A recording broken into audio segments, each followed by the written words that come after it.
Bibiliya ivuga ko Imana yumva amasengesho.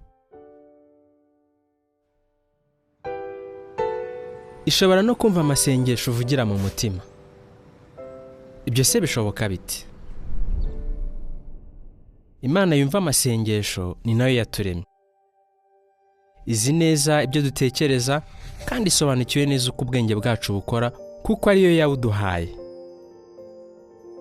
Iyo niyo mpamvu twumva iyo dusenze bucece.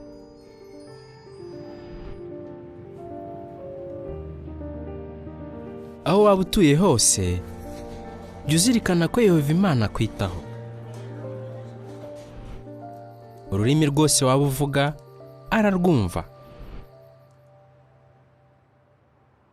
Ariko se yaba yumva amasengesho yose?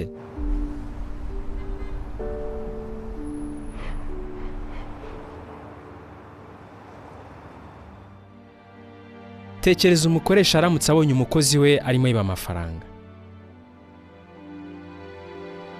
Uwo mukoresha ashobora kubimubaza maze umukozi agatangira kumubeshya atanga impamvu z'urwitwazo.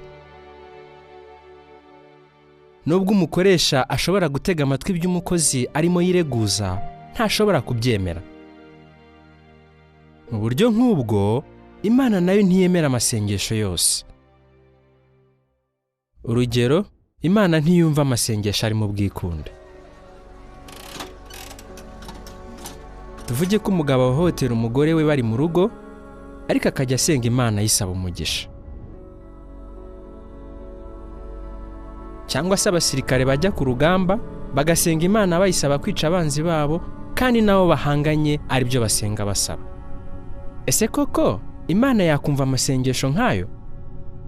Birumvikana ko Imana itemera amasengesho y'abantu bakora ibintu binyuranyije n'ibyo ishaka.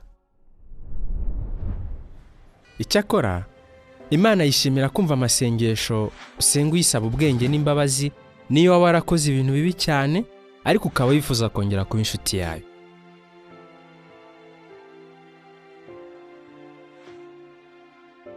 Imana yumva amasengesho yose y'abantu bakora uko bashoboye ngo bayishimishe.